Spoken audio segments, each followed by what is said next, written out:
Hello class. The human body is capable of doing some pretty amazing things. I've been rock climbing for about 3 years now, and I've come across many different challenges and have overcome those challenges using these techniques that I'm about to talk about today. I want to talk about climbing holds and how to climb them and what's similar and different between dynamic and static climbing.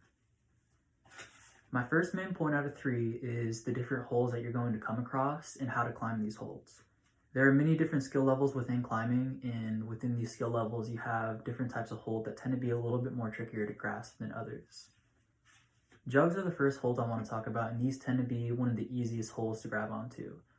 They're very positive, and by positive I mean they protrude out the wall and have a very easy edge to grab onto. And a lot of times these holds are used as like resting places. And according to the article Rock Climbing Holds and How to Climb Them, published in 2016 by Lindsay Walsh, who is a writer for Ampora, says the way to climb these is to curl your fingertips over the edge of the hollow area and pull upwards. And these jugs are, like she said, they're really useful for a resting place. The next hold I want to talk about are crimp holds, and these holds that are small and thin, and you really need to grab onto with the top of your fingertips, and these tend to have a moderate difficulty with them as well. According to Walsh, the way to climb these is to place your fingertips over the edge of the hold, and then you want to bend your fingers upwards so it's at your first knuckle, and then from there you just want to pull and then push down with your fingertips. The next hold I want to talk about are pinch holds. These holds are similar to crimp holds in difficulty, and they're similar to crimps as into the size of them, and the way you're going to want to climb these, according to Walsh, is to take one side of your fingers on one side of the hold and your thumb on the other and squeeze like the claw of a crab, and that's probably going to be the easiest way to climb these types of holds.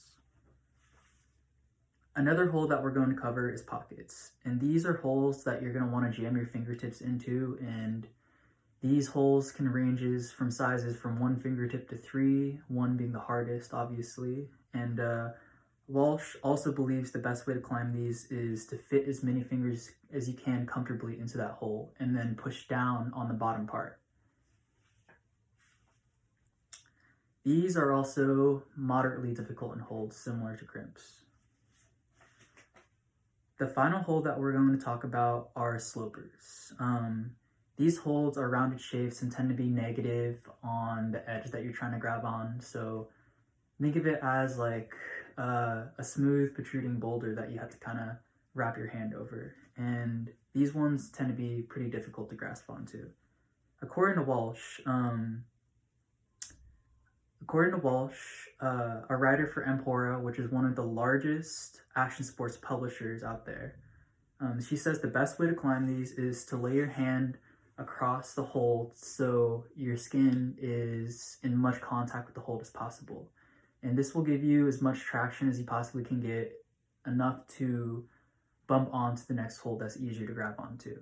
And these holds are more meant to complement you to your next move, as they're not really a hold you're going to want to stick around to for too long. Now, as a visual aid, I would like to show you what these holds actually look like. And I'd be pulling these up on my computer and like sharing my screen, so here we go.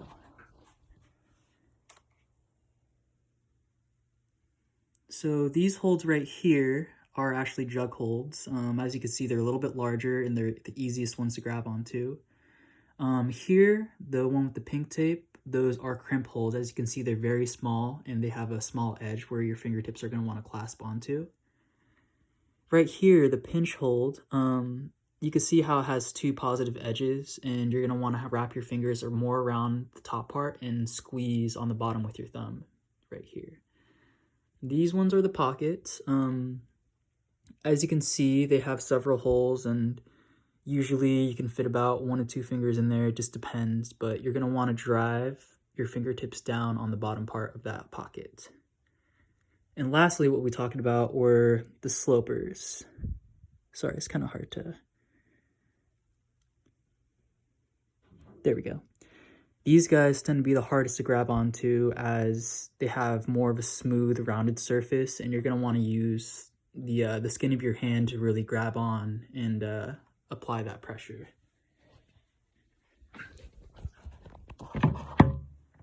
All right, moving on.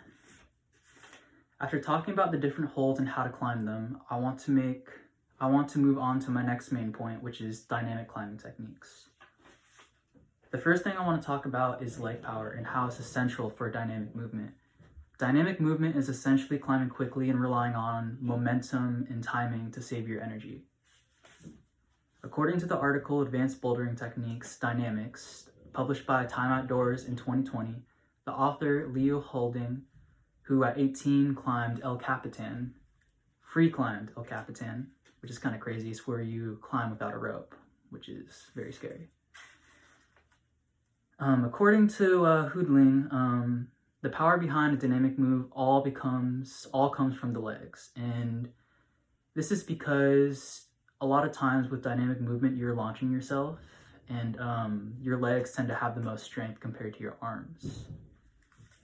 Personally, when I started focusing on leg power and footwork, it opened my world up completely with what I was able to climb, and completing a route became much easier. According to the article How to Climb, Moves and Techniques, published by The Climbers magazine in 2020, the author Rock and Ice states, "Footwork is your most useful tool and you want to use it to lift your weight." And I think this is completely true, as well as, a lot of times your arms are going to be the ones that are weaker than your legs, and you're going to want to use your legs to really get you up to that next move. My next topic is the use of your arms and using your arms to steer your body.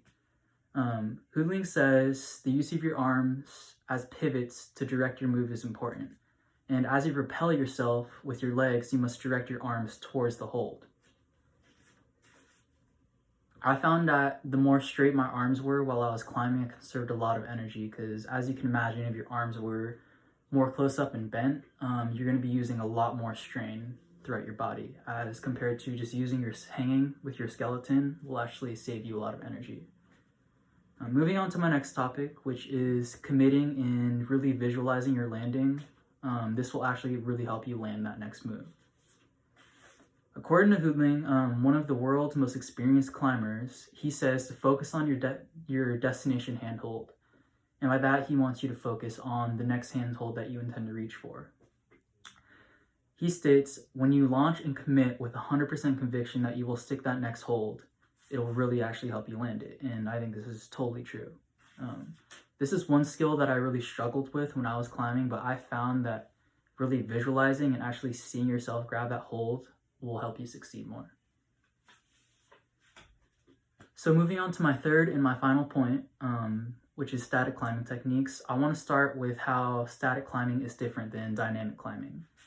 And static climbing is essentially more slow and controlled movements, and this is different than dynamic climbing in the way that it's a lot less fatiguing than you can imagine than dynamic movements, considering that dynamic movements are really explosive and you want to use a lot of power in your legs especially, and with static you're more slow and controlled and more thinking about what the next hold you're going to grab onto. According to the article Static versus Dynamic, published by the International Rock Climbing School in 2011, the author Jen Larson states that dynamic moves create a lot of load on your forearm when you land. And meanwhile, with static climbing, a lot of that load is going to be distributed through your biceps and your shoulders, which is more of your stronger muscles. And a lot of times the weak point for climbers is actually going to be your forearms. So, moving on to my final topic today, how static and dynamic climbing are usually both used when you're finishing a route. And a route is essentially just a single wall that you are trying to climb up. And walls have a whole bunch of different routes on them of all different skill levels. Larson states the best climbers often climb static in the beginning and dynamic in the end. This is because a lot of times you're going to want to start slow and conserve your power, and you really want to save your energy for those bigger moves where you're going to have to get dynamic. Say there's a large distance between you and the next move, you're probably going to have to jump and use that dynamic movement to get there. Using both styles for climbing will further your ability to the top and also help you make upward progress. And sticking to one style will often cause you to get stuck between holds, which is something you really want to avoid, because the longer you're stuck, the more energy you're going to use. After talking about different holds and how to climb them using dynamic and static techniques, you can see the differences and similarities between the two styles. This brings me to the end of my speech, and I hope that you've all learned something that you will bring to the rock wall, and I thank you for listening.